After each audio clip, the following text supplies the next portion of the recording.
દ્વારકાથી સમાચાર આવી રહ્યા છે કે જ્યાં વિદ્યાર્થીને માર મારતો શાળાનો ફાધરનો વિડીયો વાયરલ થયો છે। ખંભાળિયાની સેન્ટ ઝેવિયર્સ સ્કૂલનો વિડીયો હોવાનું હાલ સામે આવ્યું છે। વિદ્યાર્થીને સ્કૂલના ફાધરે માર માર્યાના દ્રશ્યો સીસીટીવીમાં કેદ થયા છે। વિડીયો વાયરલ થતા શાળા પ્રશાસને મામલો દબાવવાની કોશિશ કરી અને માફીનામું આપી શાળા પ્રશાસને મામલો દબાવવાની કોશિશ કરી હોવાના પણ દ્રશ્યો સામે આવ્યા હતા। હાલ આ માફીનામું પણ વાયરલ કરવામાં આવ્યું છે।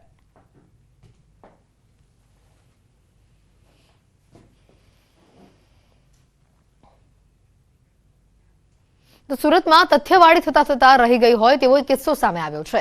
બેકાબુ કાર ચાલકે બાઇક સવારને અડફેટે લીધા। બંને નબીરાઓને હાલ પોલીસે ઝડપી લીધા છે। અકસ્માતમાં બાઇક સવાર દંપતીને ગંભીર ઇજાઓ પહોંચી છે। મિત્રની કાર લઈ નીકળેલા બે મિત્રોએ પૂરપાટ ઝડપે ગાડી હંકારી દંપતીને અડફેટે લીધું હતું। અકસ્માત બાદ કામરેજ પોલીસ હરકતમાં આવી છે। આવા નબીરાઓ પોતાની સાથે બીજાના જીવને પણ જોખમમાં મૂકે છે।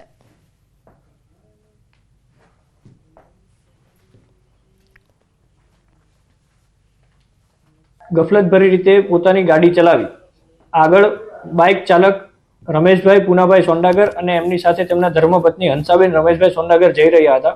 તેમને પાછળથી પૂર ઝડપે હંકારી ટક્કર મારે છે, જે અકસ્માતમાં રમેશભાઈ અને હંસાબેન ખૂબ ગંભીર રીતે ઇજાગ્રસ્ત છે।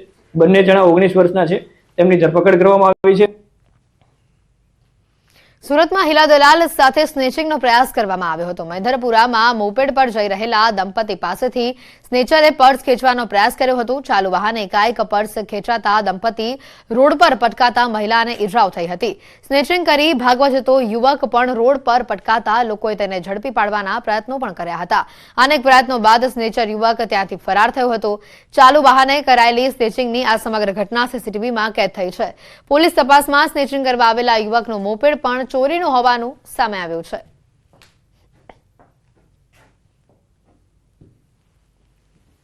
હું પણ બાઇક લઈને જતો હતો તો એણે પાછળથી મારા મિસિસને પાછળથી જેણે પાકેટ પકડી અને બરાબર એણે ખેંચ્યું એટલે એ પછી પડી ગઈ એટલે એને ગંભીર ઈજા થઈ છે।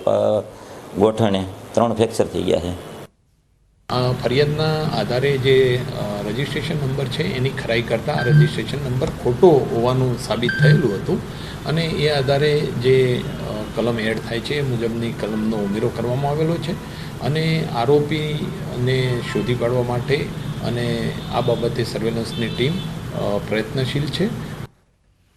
સુરતના પાંડેસરામાં ખાનગી સિક્યુરિટી એજન્સીના સુપરવાઇઝર પર ફાયરિંગના પ્રયાસનો મામલો સામે આવ્યો છે। મુકાનેધારીઓએ ઘાતક હથિયારો વડે હુમલો કરી ફાયરિંગ કરવાનો પ્રયાસ કર્યો।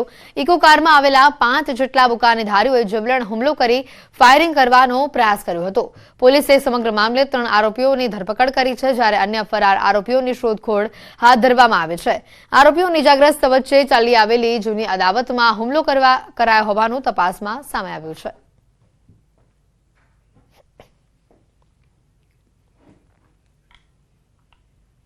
સુરતના ડિંડોલીમાં કારીગરે આપઘાતનો પ્રયાસ કર્યો બાદ બચી જતા લૂંટની ફરિયાદ નોંધાવી હોવાનું સામે આવ્યું છે। ભેદ ઉકેલાતા પોલીસે ફરિયાદીની ધરપકડ કરી છે। કારીગરે અંગત કારણોસર જાતે ગળું કાપી આપઘાતનો પ્રયાસ કર્યો હતો। કોઈ જોઈ જતા તેને તાત્કાલિક સારવાર અર્થે ખસેડવામાં આવ્યો હતો। ડરના કારણે કારીગરે કોઈ વ્યક્તિને હત્યાનો પ્રયાસ કરી મોબાઈલ લૂંટ કરાયાની ફરિયાદ નોંધાવી હતી। તપાસ કરાતા કારીગરે પોતે જ 2 દિવસ પહેલા ફોન બંધ કર્યાનું સામે આવ્યું હતું। વધુ પૂછપરછ કરાતા પોલીસે ગેરમાર્ગે દોરવા ખોટી ફરિયાદ નોંધાવ્યાનું પણ કારીગરે કબૂલાત કરી છે। હાલ પોલીસે કારીગરની ધરપકડ કરી છે।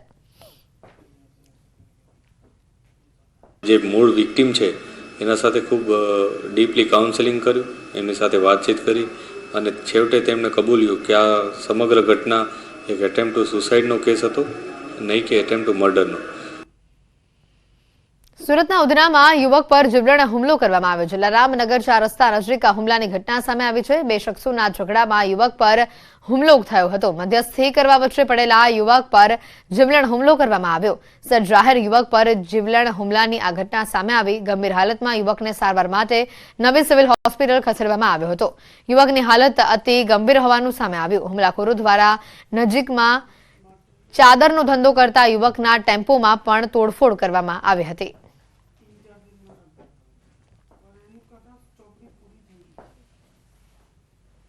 સુરત પોલીસને મોટી સફળતા મળી છે. કરોડોની છેતરપિંડી આચરનારા પોલીસના સકંજામાં આવી ચૂક્યા છે.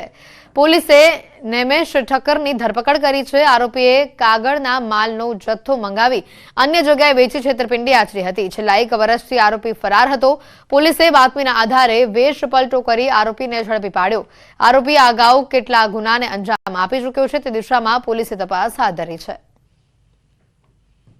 આ આરોપી પાછલા 1 વર્ષથી નાસ્તા ફરતા હતા અને આશરે રકમ 1 કરોડ 4 લાખની છેતરપિંડી કરેલ હતી. પોલીસે બાતમીદારો દ્વારા બાતમી મેળવી તેમને પુણે જઈ સ્વિગીની ડિલિવરી બોય બની અને એમની ખરાઈ હોવાની ખાતરી કરી પકડી પાડેલ છે. સેલવાસમાં દૂધની ચોરી સીસીટીવીમાં કેદ થઈ છે. દુકાનની બહારથી દૂધની થેલીની ચોરી, કેરેટમાં પડેલી દૂધની આ યુવક ચોરી કરતો નજરે પડી રહ્યો છે. ગાયત્રી મંદિર નજીક આવેલી દુકાન બહારની આ ઘટના છે. વહેલી સવારે બાઇક પર 2 યુવકો દૂધની ચોરી કરવા પહોંચ્યા હતા. સેલવાસમાં દુકાનની બહારથી દૂધની થેલીઓની ચોરીની ઘટનાઓ વધી રહી છે, જેમાં વધુ એક ઘટના પ્રકાશમાં આવે છે. દુકાન બહારથી દૂધની ચોરીના લાઈવ દ્રશ્યો સીસીટીવી કેમેરામાં કેદ થઈ ગયા હતા. સેલવાસના ગાયત્રી મંદિર નજીક આવેલી એક દુકાનની બહાર વહેલી સવારે દૂધની થેલીઓ ભરેલા કેરેટ પડ્યા હતા. રોજિંદા કામ પર દૂધના કેરેટ વહેલી સવારે આવેલા દુકાનની બહાર જ રાખવામાં આવ્યા હતા અને જોકે છેલ્લા કેટલાક સમયથી કેરેટમાંથી દૂધની ચોરીની ફરિયાદો પણ વધી રહી હતી.